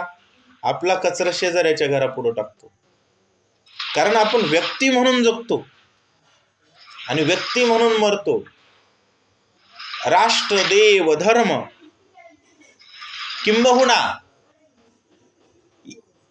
ब्रह्म या अनुसंधानानं जर आपण जगायला सुरुवात केली, समुद्रात थेंब म्हणून जरी पडलं तर समुद्राशी एक रूप होतं, तसं आपण ब्रह्माचं एक, त्याला काय म्हणतो, मम अंशो जीवलोके, आपण त्या भगवंताचा एक अंश आहोत. हे जर आपल्याला जिवंतपणे लक्षात आलं तर मरण्याचं दुःख येत नाही, पुन्हा जन्माची चिंता येत नाही. म्हणून जिवंतपणे मेलं पाहिजे माणसानं. शरीर मेलं की पुन्हा जन्माला येतं, कारण जन्म घेणे लागे वासनेच्या संगे. शरीर नाही मेलं पाहिजे, माणूस जिवंतपणे मेला पाहिजे. जिवंतपणे मरणं याचा अर्थ मी देह आहे ही भावना संपन्न. मी देह नसून मी ते तत्व आहे जे या सर्व सृष्टीत विराजमान आहे, जे या सर्व सृष्टीचं संचालन करतं. मी त्या तत्वाचा अंश आहे. अहम ब्रह्मास्मी ही भावना जिवंत असताना जिवंत होणं, तो सुखी होतो. आणि ते सुखी होण्याचं सूत्र नाथ महाराज या ओवीत सांगतात, तो सुखी झाला सत्संगे. कारण संतच अशी जगात आहेत जी म्हणतात अवघेची त्रिलोक्य आनंदाची आता. नाही तर महाराज घर सुखी व्हावं असं वाटत नाही सामान्य माणसाला. माणसं घरच्याला चोरून पदार्थ खातात. अज्ञान आहे. सत्संगतीशिवाय सुख मिळत नाही. म्हणून सुख एक ठाई आणि बहुपायी संताच्या. म्हणून आणि या संतांचे राजे म्हणजे गुरु आहेत. आणि संत संगतीची पात्रता म्हणजेच विरक्ती आणि ममत्व, चिंता विरहित साधक याचं सुंदर विवेचन केलेलं आहे नाथांनी. काही चुकलं असेल तर क्षमा करा. वेळेनुसार सूचना द्या. वाचा. पाहता सूक्ष्म दृष्टी सावधान, शून्याचे हरपे शून्यपण, ते जो होय ब्रह्मपूर्ण साधू सज्जन समागमे. पाहता सूक्ष्मदृष्टी सावधान. होय, सूक्ष्मदृष्टीनं सावध होऊन जर बघितलं तर शून्याचं शून्य पण हरपतं. तै जो होय ब्रह्म पूर्ण साधू सज्जन समागमे. साधू सज्जनाच्या संगतीत आल्यानंतर महाराज, अहो कुठं कुत्र्याची समाधी आहे, कुठं शेळीची समाधी आहे, बाळूमामाच्या मेंढीचीच पूजा करतात लोक, माऊलींच्या रेड्याचीच पूजा आहे. महाराज साधूच्या संगतीत खूप मजा आहे का, हे लक्षात घ्या. ज्ञान मिळो न मिळो, ज्ञान कळो न कळो, साधूचं जगणं म्हणजेच ज्ञान आहे. त्याची प्रत्येक क्रिया म्हणजे ज्ञान आहे. साधूनं काहीही करू द्या ते ज्ञान आहे, आणि मूर्खानं किती साधना करू द्या ते अज्ञानच आहे. लक्षात घ्या. बरेच जणांना साधनेचा अभिमान असतो, पण संतांच्या शिव्या सुद्धा साधना असतात. संत एखाद्याच्या अंगावर जरी केले गेले तरी ते भजन असतं. आणि अज्ञानानं तुम्ही काहीही करा ते ब्रह्मभावनेपर्यंत पोहोचेल असं नाहीये. म्हणून अज्ञानाची भक्ती इच्छिती संपत्ती अशा प्रकारचा विषय असतो. म्हणून सांगतायत पाहता सूक्ष्मदृष्टी सावधान, शून्याचे हरपे शून्यपण. सूक्ष्मदृष्टीनं जर बघितलं, सावधपणे जर बघितलं तर न्यूनत्वाची भावना संपुष्टात येते, शून्यपणा संपतो आणि सर्वच गोष्टी ब्रह्म होतात. शेवटी 6व्या अध्यायात लक्ष्मण शक्तीत ओवी आहे ना, एका एकपणाची दिठी, एका जनार्दनी नाथिली गोष्टी, घालिता श्रीरामासी मिठी, ब्रह्मत्वे सृष्टी हे लावे. सृष्टी ब्रह्मानं भरलेली आहे, मग काही न्यून्यपणा दिसत नाही. आणि हे सगळं मिळतं संत समागमात असं सांगताय. जवा जावा नाही होय देहो, तव तव सुखाचा उत्सव, निशेष होय देहाचा भाव, परमानंद पहावो सत्संगे. आणि मायबाप सांगू लागलेले आहेत, जवळजवळ नाही होय नश्वर देह. जोपर्यंत नासका देह नाही वाटत नाही तोपर्यंत तव तव सुखाचा उत्साह. देह नासका माझा नाही असं वाटतं, तेवढं सुख आहे. देहाचा अभाव, माफ करा, जवळजवळ नाही होय नश्वर देह. जोपर्यंत नासका देह नाही होतो, नाही होत नाही, तोपर्यंत सुख वाटतं. आणि देह निशेष संपतो. निशेष या शब्दाचा अर्थ काय होतो? 4/2. भागाकार किती येतो? 0. तसं देह भावना जिथं 0 आहे आणि ब्रह्म भावना जिथं 100 आहे, तिथं परमानंद आहे. आपल्याकडे देहभाव 100% आहे. आपण दवाखान्यात शरीरासाठी 50,000 खर्च करतो, तर सप्त्याला पट्टी 50च रुपये देतो, कारण आपल्याकडे देहभावना 100% आहे आणि परमार्थ भावना 0%. आपण जे बी करतो ना, तो परमार्थ लाजकाज आहे, महाराज, करावा लागतो म्हणून करायचं. असं कोणाला वाटलं का की लोक 50 रुपये पट्टी देतात, आपण 5 लाख द्यावे? असं कोणालाच वाटत नाही. चोर प्रॉपर्टी नेईल पण माणसं देवाकडे नेत नाहीत. प्रॉपर्टीचं उदाहरण देतो समजावं म्हणून. जवळजवळ नाही होय नश्वर देह, तव तव सुखाचा उत्सव. परंतु नश्वर देह निशेष संपला, देह भावनेचा पूर्ण अभाव झाला की परमानंद मिळतो. आणि तो परमानंद मात्र सत्संगात आहे. कारण ब्रह्मानंदे लागले टाळी, कोण देहाते सांभाळे. अशा प्रकारच्या भावनेचा विषय या ठिकाणी ग्रंथकर्ते संत एकनाथ महाराज आपल्याला सांगतायत. भगवान श्री वशिष्ठजी भगवान प्रभू श्रीरामचंद्र प्रभूंना सांगतायत, असं सांगतात. सत्संगे जांकी चनता तो ब्रह्मदीका वंद्य सर्वथा त्रैलोक्य वैभवा हानो नीलाथा ऐसी प्रसन्नता सत्संगे. सत्संगे जा अकिंचनता तो ब्रह्मादिका वंद सर्वथा. महाराज, सत्संगाचं दारिद्र्य नसलं पाहिजे. माणसाकडे पैसा कमी असावा, पण माणसाकडे संत नावाची संपत्ती असावी. आणि ती जर असेल ना, उग महाराजाच्या सोबत राहायला लागलं ना, तर लोक महाराज म्हणतात. आणि चोराच्या संग राहायला लागले की लोक चोर म्हणतात. दारुड्याच्या संगतीत गेलं की लोक, घरची माणसं सुद्धा वास घेऊन बघतात दारुड्याच्या संगतीत गेल्यानंतर. आणि चांगल्याच्या संगतीत गेल्यानंतर लोक महाराज म्हणतात. महाराज काही येऊ नाही तर नाही येऊ, शेवटी जीवनामध्ये सत्संग ही श्रीमंती आहे. आमच्या ग्रुपचे महाराज नामदेव महाराज, माफ करा, आपले गडदे महाराज आहेत, सानप महाराज आहेत, बदने महाराज आहेत, श्रीहरी लावण महाराज आहेत, अशा अनेक महाराज मंडळी आहेत महाराज, जे सतत सत्संगात असतात, सतत सत्संगात असतात. सत्संग ही प्रॉपर्टी आहे, ज्ञानी व्यक्तीचं वैभव आहे. त्रैलोक्य वैभवा हानोनी लाथा ऐसी प्रसन्नता सत्संग. अफाट प्रसन्नता जीवनाला सत्संगात मिळते. आणि ब्रह्मादिक देव सुद्धा वंदन करतात. हे सामर्थ्य सत्संगात येतं. त्यामुळे जीवनात पैशाचं दारिद्र्य असू द्या, सत्संगाचं दारिद्र्य नसावं. आपल्या जीवनातला जास्तीत जास्त वेळ हा परमार्थात जातोय, याच्या एवढी श्रीमंती नाही, असं ग्रंथकर्ते सांगतायत. ऐसिया सत्संगा परते श्रेष्ठ साधन नाही येथे, त्या सत्संग महिमे ते कनिष्ठिते सांगेन. एक लक्षात ठेवा, कोणत्याही ध्येयाला वातावरण महत्वाचं आहे.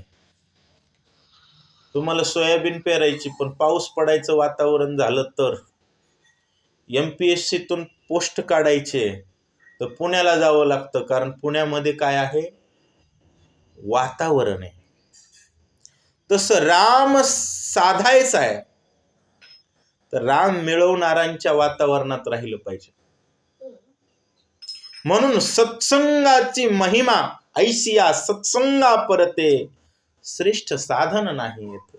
पंढरपूरच्या दिंडीत गेल्यानंतर दिंडी चुकली, दुसऱ्या दिंडीत जरी गेलं तर माणूस पंढरपूरकडेच पाय टाकतो. कोणाच्याही सोबतीत गेलं तर माणूस पंढरपूरकडेच पाय टाकतो. आणि काहीही म्हणलं तर माऊलीच म्हणतं, कोणीही भेटलं तर माऊलीच म्हणतं. महाराज, सत्संगाची खूप ताकद आहे, खूप ताकद आहे. बाकी ठिकाणी गेलात ना तर कुठेही अनेक ठिकाणी रस्ते जातात, पण संतांच्या संगतीचा रस्ता, संतांची संगती मनोमार्ग गती, आकळावा श्रीपती येणे पंथे. माऊलींच्या दिंडीत निघा की तुकोबाच्या दिंडीत निघा, पोहोचणार पंढरपुरातच. मनोमार्गे कोणीही दिंडीत जा, कोणीही पंक्तीत बसा, काहीही करा, पोहोचणार पंढरपूरला. त्यामुळं सत्संगासारखं श्रेष्ठ साधन नाहीये. आणि त्या सत्संगाचं महिमान किती श्रेष्ठ आहे. श्रीरामा, मी तुला सांगतो, लक्ष देऊन ऐक. भगवान श्री वशिष्ठजी बोलतायत. सत्संगे नाही दृष्टीपण, पुढे दृश्य नाही जाण. देखते विन दर्शन, ते भ्रमरपूर गुणाता. सत्संगे नाही द्रष्टेपण, पुढे दृश्य नाही जाण. सत्संगामध्ये गेलं ना की मी द्रष्टा आहे याचा अभिमान नसतो आणि पुढे विश्वरूपी भावना नसते. गेचडासारखी संसारात चिटकलेल्या माणसांना घरची आठवण येत नाही पंढरपूरच्या. आता जर आषाढीच्या वारीत गेलं ना, कारण देखते विन दर्शन, ते ब्रह्मपूर्ण रघुनाथा. पाहणाराशिवाय, कारण लक्षात घ्या, द्रष्टा होय परिच्छिन्नते, दृश्याचे भाषे भान. झाली या त्रिपुटीची बोळवण. जिथं द्रष्टाच परिच्छिन्न आहे, नाही व्यापक आहे. म्हणून तर सांगितलं अगोदर विषय काय झाला की ज्याचा देह भावना संपली आहे, मी एक कोणीतरी आहे, मला काहीतरी पाहायचंय, तोपर्यंत प्रकृतीच्या क्रिया आहेत. मी कोणी नाही, अहम ब्रह्मास्मी ही भावना झाली. आणि ती भावना सत्संगात होते महाराज. सत्संगाच्या संगतीत गेल्यानंतर माणूस पूर्ण ब्रह्म होतं रामा, आणि पूर्ण ब्रह्म अवस्थेला जातं. म्हणून उघडा मंत्र रामकृष्ण हरी आहे. कोणी म्हण खटनट यावे, उद्धरून जावे, हे वारकरी संप्रदायाचं सामर्थ्य आहे. नाही तर बरेच ठिकाणी कानात मंत्र फुकून सुद्धा काही कार्यक्रम उलटे होतात. किती जरी काळजी घेतली आणि सत्संगाचा अभाव केला आणि जप तप करा म्हणलं तर जप केला तप केला तरी कामक्रोध खवळतात. आणि संतांच्या संगतीत महाराज रामकृष्ण हरीच्या नादात नाचलं ना तर बाजूला स्त्री आहे का पुरुष आहे याचं भान राहत नाही. आपोआप विषय बाजूला सरकतात, आपोआप अंतःकरणात स्वाभाविक विरक्ती येते. आणि स्वाभाविक विरक्तीनं व्यक्ती परमार्थाला प्राप्त होतो. हे सगळं अधिकार सत्संगाचा आहे. त्यामुळं आपल्या वारकरी संप्रदायात सर्वश्रेष्ठ जर काही असेल तर तो सत्संग आहे. कारण ज्याच्या ध्येयात राम आहे, त्याच्या संगतीत जर जीवन असेल तर मिळणार कोण आहे? रामच आहे महाराज. त्यामुळं मायबाप, ध्येय ज्याची सारखी आहेत, संगत त्यांच्या संगतीत असावे. म्हणून सत्संगाचं विशेष महत्व ग्रंथकर्ते सांगतायत. महाराज थांबायचंय का आता? तुमच्या वेळेनुसार.